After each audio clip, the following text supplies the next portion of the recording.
Bienvenidos amigos a otra edición de Consultorio de la Construcción. Mi nombre es Ítalo Tapia. Hoy vamos a hablar acerca de un tema bastante interesante.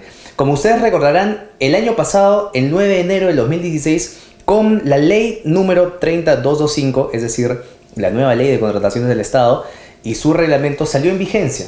No obstante, un año después, es decir, hace unos días nomás, el 7 de enero del 2017, ha entrado con decreto legislativo número 1341, se publicó en el Diario Oficial del Peruano la nueva ley de contrataciones del Estado y tiene 60 días para poder publicar su reglamento. Esta es la justificación para poder cambiar la ley de contrataciones en tan corto tiempo. Es que estas modificaciones son para mejorar los procesos de contrataciones de bienes, servicios, obras y consultorías de obras, para lo cual algunas empresas y algunos agentes de la construcción de nuestro país han demostrado bastante disconformidad por los cambios sustanciales que se han hecho entre una ley y otra. Para hablar más acerca de estos cambios y para hablar más acerca de la diferencia entre ambas leyes, está con nosotros y tenemos el privilegio de poder entrevistar a la doctora Huina Isasi Berrospi, especialista en contrataciones estatales y ex vocal del Tribunal de Contrataciones del Estado, para la cual agradecemos bastante su presencia. Gracias, Ítalo. Buenas tardes.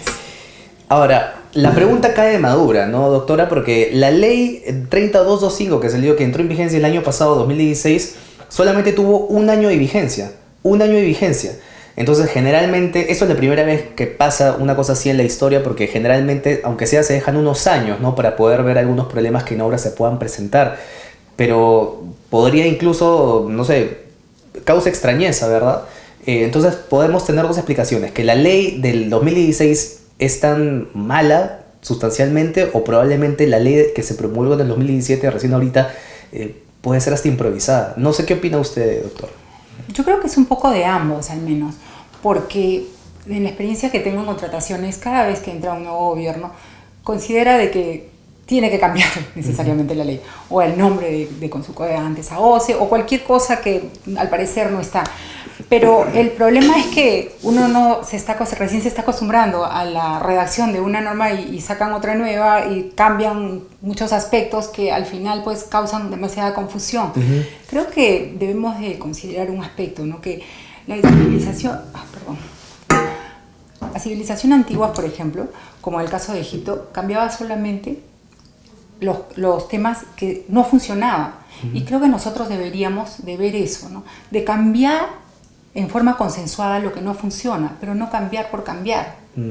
Y eso es precisamente lo que está sucediendo ahora. ¿Y usted siente que se cambió por cambiar la ley de contrataciones? Sí, y también de alguna manera con las cosas negativas que trae es ajustar mucho la participación de los postores y darles demasiadas responsabilidades, ¿no? Sí, a eso vamos, pero ¿usted cree realmente que la nueva ley mejora los procesos de contratación de bienes, servicios, obras y consultoría de obras? Yo creo que no, es al contrario, va a causar más problemas ahí. Bueno, ahora vamos a ir a cuáles son los potenciales problemas que podrían presentarse, ¿no?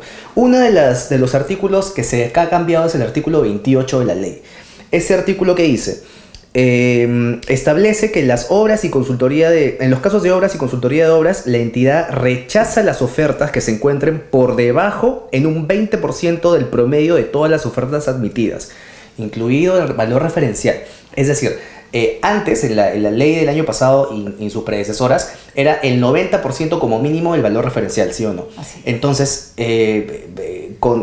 estamos hablando de que pueden haber contratos con un 60 o 55% o menos del valor referencial, lo cual nos puede llevar a volver a los años 1998 o 2001, en el cual tuvo consecuencias nefastas para los contratos. Entonces, en su opinión, ¿cuáles serían las implicancias legales en los contratos de obra con este nuevo factor? Ahora, ¿qué es lo que va a suceder? Van a suceder las propuestas temerarias de los postores. Ese es el problema.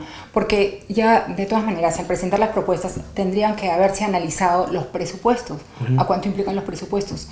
Y bueno, ¿cómo se hace un presupuesto? Ustedes que son ingenieros lo saben mejor que yo, ¿no? Los metrajes más lo de las manos de obra, que ya está establecida legalmente. Los metrajes tampoco se puede variar. Entonces, con relación a esto, ¿cómo pueden llegar a variar estos costos que tienen que estar ahí? Que no se puede ir a menos. Entonces, ¿qué es lo que van a hacer? Me imagino que no se van a culminar con éxito las obras, o va a haber, pues no sé, problemas después en su ejecución. Dice que va a haber ofertas temerarias, ¿no? Que Claro, simplemente son para ofertas ganar el temerarias. concurso... Pues ponemos lo que se nos ocurra, amañaremos esto, no sé cómo pueden bajar esos aspectos que estamos tratando. Y bueno, al final simplemente pues vamos a llegar al escenario menos deseado, que es que no se lleve a cabo la obra. Pero ¿qué explicación encontraría usted? Porque si esto ya tuvo consecuencias funestas en el 1998-2001, ¿por qué volver a repetirlo? ¿Por qué volver a repetir ese factor? Eso habría que preguntarle a los legisladores, ¿no? Sí. ¿Cuál es la fundamentación de por qué han bajado de esa manera? Para ampliar de repente las propuestas, bueno, no lo sé realmente, pero al parecer pues lo han hecho sin mayor fundamento o sin preguntar o hacer pues un grupo de trabajo, ¿no? Consultar a los especialistas. Sí, pues habría que preguntarle... bueno, no, mejor sigamos al artículo 50, que es otro cambio que ha generado bastante preocupación digamos, en la gente relacionada a la construcción. El artículo 50 amplía las causales de sanción con amplía las causales de sanción, ¿no? Entonces, ¿cuáles son estas causales de sanción? Claro, a ver, amplía las causales de sanción con inhabilitación para contratar con el Estado. Uno de los más resaltantes es el literal E del artículo 50. Dice literalmente: incumplir la prohibición expresa de que el residente o supervisor de obra a tiempo completo preste servicios en más de una obra a la vez, para lo cual se le daría a la empresa contratista una inhabilitación para contratar con el Estado entre 3 y 36 meses. Entonces, ¿cómo podemos solucionar esto? Porque al fin y al cabo tú no controlas la vida del residente, ¿no? O sea, si el residente de un momento para otro decide, ¿sabes qué?, contratar como residente con otro empleador y se le descubre, entonces, y nunca ninguna de las dos empresas se enteró, entonces, ¿por qué la sanción tendría que ir hacia la empresa contratante del residente? En todo caso, tendría que ir la sanción hacia el residente, ¿no? ¿Cómo podría explicar esto, doctora? Para empezar, yo creo que es una exageración decirle al contratista de que tiene necesariamente y obligarlo a que esté atrás de su residente y que su residente tenga que estar día y noche, ¿no? Para empezar. Porque finalmente el administrador del contrato es el que tendría que estar ahí y saber si funciona o no funciona. Porque al final, y se está cumpliendo, si está llevando a cabo los objetivos, ¿no? Que se trazaron, si se está llevando a cabo bien la obra, si no hay problemas. Pero bueno, al margen de eso, ¿cómo podría el contratista pues estar ahí 24 horas al día y darse cuenta o saber qué cosa es lo que hace su residente? Es imposible. No le podemos achacar una responsabilidad a él de la cual no le corresponde. Claro. En todo caso, sería responsabilidad del propio profesional en incumplir sus labores, claro, o incumplir con la norma. Y en ese caso, pues, a quien debería de ser sancionado es él. Es el profesional. No, claro, no es el residente. Perdón, no es el contratista, ¿no? Y doctora, ¿usted cree que esta causal de sanciones es legal? Está en la norma y habría que revisarla, pero yo no lo considero legal. Considero que es totalmente absurdo. Bueno, de hecho es desproporcionado, ¿no? Para la empresa constructora tener que... No tiene sentido, no es razonable, sencillamente. Eso, ojalá que puedan corregirlo después. Otra de las cosas que ha preocupado bastante a la gente que se relaciona con la construcción es también en el artículo 50, el literal M, ¿no? Se estableció como causal de sanción la formulación de estudios de preinversión, expedientes técnicos o estudios definitivos con omisiones, deficiencias o información equivocada que ocasionen perjuicio económico a las entidades. Es decir, si un proyectista hace un proyecto defectuoso, entonces, o sea, y le genera un inconveniente económico a la entidad, bueno, es lógico pensar que algo tendrá que resarcirse, ¿no? Pero acá hay una doble acción punitiva. Porque ¿qué era lo que pasaba con la anterior ley de contrataciones y su reglamento? Lo que pasaba era que simplemente el Tribunal de Contratación del Estado, sin perjuicio de la responsabilidad, o sea, a ver, se establece una sanción por el Tribunal de Contrataciones del Estado, ¿verdad? Entonces, esta sanción es sin perjuicio de... A ver, esa sanción se establece, pero una sanción aparte que está promulgando la nueva ley es la sanción de una multa, ¿no? Una multa entre el 5 y el 15% del valor referencial. Y muchas veces el valor referencial es un monto bastante grande. Entonces, un 5 y 15% no es 5 y 15 soles, sino que es un montón de plata. Y en el caso de reincidencia se le inhabilita para contratar con el Estado en un lapso entre 3 y 36 meses también. Entonces, ¿por qué se da esta doble acción punitiva? ¿Por qué una doble penalización para la empresa proyectista? La doble penalización te refieres a la multa. A la multa y aparte también el proceso regular que se le sigue, ¿no? por parte del Tribunal de Contratación del Estado. ¿Por qué? Bueno, eso me imagino que es con la finalidad de que esto finalmente pues termine, ¿no? De esto. Pero ¿cómo poder achacarle también ese tema de que pueda haber errores ahí? Eso es imposible. Los errores que podría haber, pues de repente podrían, si existe un error de cálculo o existe un error de repente en la ejecución del contrato donde en algún momento no se hizo pues un estudio adecuado, en fin, podría ser. Pero muchas veces también una cosa es el estudio de suelos y otra cosa es lo que pueden encontrar en la ejecución del proyecto. Sí, es verdad. Es así. Claro, pero estamos hablando de proyectos que de por sí ya están defectuosos, ¿no? Que causan un perjuicio económico a la entidad, ¿no? Entonces está bien que se le sancione, que se le ponga una sanción en todo caso, pero aquí estamos hablando de una sanción adicional, ¿no? Que es la multa, ¿no? Del 5 y 15%. Sí, la multa de... ¿Le parece desproporcionado esa doble sanción?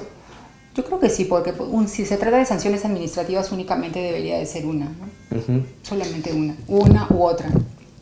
Ahora, pasando a otro literal del artículo 50, hay un literal muy subjetivo, que es que los literales N y O, que son subjetivas, ¿no? El literal N que dice, establece que es causal de sanción presentar cuestionamientos maliciosos o manifiestamente infundados al pliego de absolución de consultas y observaciones. Eso dice el literal N. ¿Y qué dice el literal O? Establece como causal de sanción presentar recursos maliciosos o manifiestamente infundados. Bueno, acá hay una flagrante subjetividad, ¿no? Porque uno puede decir, ¿sabes qué? Lo que para mí es malicioso, para ti no puede serlo. O sea, es muy subjetivo. O sea, ¿quién define la delgada línea entre lo malicioso y lo no malicioso? No, eso es una barbaridad, eso no se puede definir. Eso también, pues, estaría contra el derecho de cada cual a poder solicitar la información que requiera, ¿no?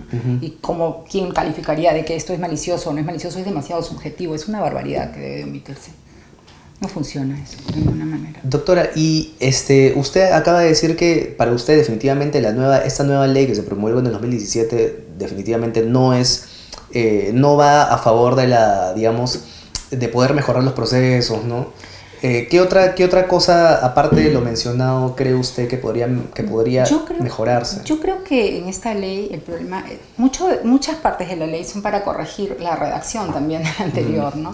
Que finalmente es eso, es demasiado larga, es demasiado tediosa para mí y todas las normas carecen de un defecto esencial y es únicamente, deberían de ser leyes muy cortas, muy precisas, en las cuales se tome como objetivo pues los principios de la contratación del Estado.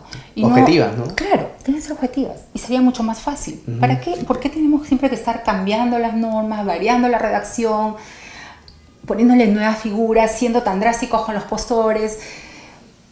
Al menos en el tema de los castigos por la presentación de documentos falsos o inexactos o los errores que se pueda cometer, eso es el pan de cada día. Y existen demasiadas sanciones por eso. Yo veo día a día que los criterios, francamente, para sancionar y sacar a un postor de carrera pues son terribles, terribles y totalmente ilegales. He visto casos incluso en que se sanciona pues por un error que hubo de un postor y presentó un error en la traducción de un documento. Y así el mismo traductor después haya reconocido que sí, hubo una falla en la traducción, en el mismo documento que desarrolló, igual continuó. Y es así. Igual fue sancionado el postor y cosas así. O se exige demasiado, se exige como si el postor fuera un policía, una especie de policía y que tenga la obligación de revisar todos los documentos, por más absurdos que sean los documentos que se presentan. Los documentos que no presenta él, sino presentan su personal, que presentan sus socios. Eso es imposible.